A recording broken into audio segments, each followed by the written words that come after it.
அடிக்கடி ஷாப்பிங் போகிறீங்களா? உங்களுக்கு கண்ணில் படுற எல்லா ஐட்டத்தையும் வந்து வாங்கிட்டு வரீங்களா? அந்த ஹேபிட்டை எப்படி மாற்றணும்னு தெரியலையா? இந்த பதிவில் வந்து அதை பற்றி தெரிஞ்சுக்கலாம். வணக்கம் நண்பர்களே, வெல்கம் டு மை சேனல் அனுதினம் பணம். என் பேர் திருமணி கண்ணன். நான் ஒரு பணவள ஆலோசகர். நம்ம சேனலில் வந்து பணத்தை பற்றி தான் நிறைய விஷயம் பேசிகிட்டு இருக்கோம். இன்றைக்கி பதிவில் நம்ம முக்கியமாக பார்க்க போகிறது, நம்ம நிறையா பொருளை வந்து வாங்கி சேர்த்து வைக்கிறோம். அந்த பொருளை வந்து எப்படி வாங்குகிறோம், அதை எப்படி குறைக்கிறது. அந்த பொருளை வாங்கணுன்னா அது உண்மையாகவே எனக்கு தேவையா இல்லையா அப்படின்றத புரிஞ்சு வாங்குறதுக்கு ஒரு ஜப்பானிய முறையை பற்றி தான் தெரிஞ்சுக்க போகிறோம். அதுதான் காக்கேபோன்றது வந்து 1904 ஆனி மொட்டாக்கோன்ற ஒரு லேடி தான் இந்த டெக்னிக் வந்து ஜப்பானில் வந்து எல்லாருக்கும் சொல்லி கொடுத்தாங்க. இந்த டெக்னிக் 120 வருஷம் பழமையானது. இது உங்களுக்கு வந்து உங்கள் பையிங் ஹேபிட்டை வந்து குறைக்கிறதுக்கு இது ரொம்ப யூஸ்ஃபுல்லாக இருக்கும். அது எந்த மாதிரி விஷயத்துக்கு இந்த டெக்னிக் யூஸ் பண்ணுவாங்கன்னா, நான் எசென்ஷியல் ஐட்டம், இல்லைனா நான் வந்து இம்பல்ஸாக, அதாவது ஏதோ ஒரு இடத்துல பார்த்துட்டு நான் போய் நான் வாங்க போகிறேன் அப்படின்னா அதுக்கு குறைக்கிறதுக்கு வந்து இந்த டெக்னிக் யூஸ் பண்ணோம். இந்த 7 கேள்வி கேட்டிங்கன்னா உங்களுக்கு உண்மையாகவே வாங்கலாமா வேண்டாமான்றது வந்து நல்லா புரிஞ்சுக்கலாம். அதான் கேள்விகள் என்னன்றது வந்து நீங்கள் தெரிஞ்சுக்கிட்டிங்கன்னா தான் உங்களுக்கும் யூஸ்ஃபுல்லாக இருக்கும். அதனால் கடைசி வரைக்கும் இந்த வீடியோ வந்து பாருங்கள்.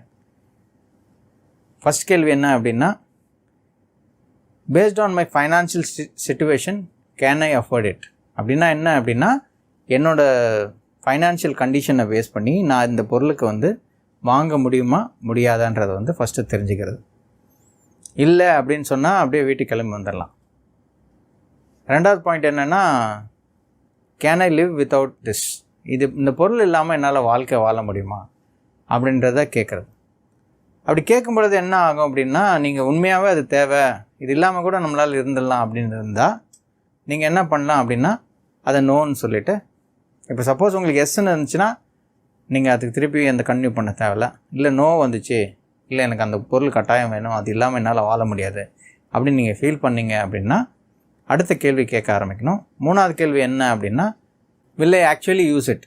நீங்கள் இந்த பொருளை உண்மையாகவே யூஸ் பண்ணுவீங்களா அப்படின்னு நீங்கள் கேட்குறீங்க. அதுக்கு உங்களுக்கு வந்து எஸ்ன்னு வந்துச்சுன்னா நீங்கள் அடுத்த இது தொடருவீங்க. நோ அப்படின்னா நீங்கள் ஒன்றும் பண்ண தேவையில்ல, நீங்கள் திருப்பி வீட்டுக்கு வந்துடலாம்.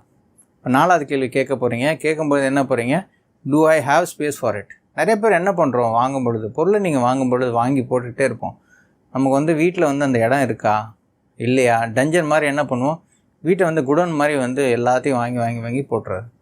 அது இன்றைக்கி தேவைப்படாது, அடுத்த வருஷத்துக்கு தேவைப்படுற ஒரு விஷயத்த கூட இப்போயே வாங்கி வச்சிடறோம். அதனால் என்ன ஆகும்னா, வாங்கி நமக்கு காசு ஸ்பெண்ட் பண்ணுறது தான் ஒரு விஷயமா இருக்குமே தவிர அது நம்மளுக்கு யூஸ்ஃபுல்லாகவே இருக்காது. இந்த மாதிரி ஒரு கேள்வி கேட்கும்போது எவ்வளோ அருமையாக வந்து நம்ம பதில் சொல்லுவோம். எஸ்ன்னு வந்தால் நமக்கு இடம் இருக்குது, நம்ம போய் வாங்கி வைக்கலாம். நோ வந்துச்சுன்னா என்ன பண்ணுவீங்க, ஐயக்கா வேண்டாம்ப்பா, நமக்கு இருக்கிற பொருளே வச்சுக்க முடியல வீட்டில் அப்படின்னு சொல்லி நம்ம தாராளமாக வீட்டுக்கு திரும்பி வந்துடலாம். இப்போ அஞ்சாவது பாயிண்ட் என்ன அப்படின்னா, am I buying this item on instinct? அதாவது நம்ம எப்படி வந்து இன்ஸ்டிங்க்டாக வந்து நம்ம அதை வாங்குகிறோம்னா, இன்ஸ்டிங்க்டாக வந்து நம்ம அந்த ஐட்டத்தை வாங்குகிறோமான்னு புரிஞ்சுக்கிறோம். அப்போ இன்ஸ்டிங்க்டாக வாங்குறீங்கன்னா நீங்கள் எங்கேயோ பார்த்துருப்பீங்க, அதாவது ஏதோ ஒரு இடத்துல நீங்கள் அந்த பொருளை பார்த்துருப்பீங்க, அதை பேஸ் பண்ணி தான் வாங்குவீங்க. ஒன்று சொந்தக்காரங்க வீட்டில் பார்த்துருப்பீங்க, இல்லைனா வந்து உங்கள் ஃப்ரெண்ட்ஸ் வீட்டில் யார்கிட்டே பார்த்துருப்பீங்க, இல்லை ஏதாவது ஒரு ஷோரூமில் பார்த்துருப்பீங்க, இல்லைனா நெட்டில் சர்ச் பண்ணும்போது உங்களுக்கு வந்து ஏதாவது இதில் வந்து சஜஷன்ஸ் வந்திருக்கும்.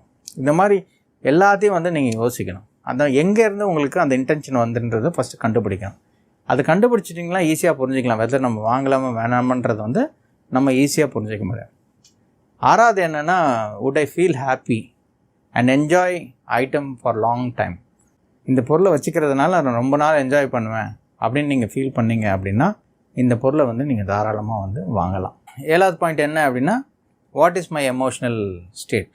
அதாவது என்னென்னா, இன்றைக்கி என்னோடய மனநிலை எப்படி இருக்குது, நான் ரொம்ப ஆங்க்ரியாக இருக்கேனா, இல்லை நான் வந்து ரொம்ப சந்தோஷமாக இருக்கேனா, இல்லை எப்படி இருக்கீங்கன்றதை வந்து ஃபஸ்ட்டு உணரணும். நீங்கள் ரொம்ப சந்தோஷமாக இருக்கேன், நான் அந்த பொருளை வாங்குறது மூலிமா நான் ரொம்ப சந்தோஷமாக இருக்கேன், இல்லை ஒரு குழப்பத்தில் இருக்க மாதிரி இருந்தீங்கன்னா அந்த பொருளை வாங்கக்கூடாது. விட்டுட்டு வந்துட்டு 24 மணி நேரம் கழித்து வந்து உங்களுக்கு திருப்பி அந்த பொருளை வாங்கணும்னு தோணுச்சுன்னா நீங்கள் கட்டாயம் போய் வாங்கலாம். இதுதான் வந்து உங்களோட ஸ்டேட் ஆஃப் மைண்டில் வந்து இருக்கிறத பேஸ் பண்ணி எப்படி வந்து நம்ம வாங்குகிற ஹேபிட்டை குறைக்கலான்றது வந்து ஒரு சயின்டிஃபிக் முறைப்படி தான் அவங்க சொல்லியிருக்காங்கன்னு நான் சொல்ல முடியும். ஏன்னா இந்த கேள்விகள்லாம் கேட்கும்பொழுது உண்மையாகவே நம்மளுக்கு அந்த பொருள் வாங்கணுமா வேண்டாமான்றதை வந்து புரிஞ்சுக்கிட்டு நம்ம ஹேபிட்டை வந்து நம்ம குறைக்க டெஃபினட்டாக இந்த மெத்தட் வந்து ரொம்ப யூஸ்ஃபுல்லாக இருக்கும்.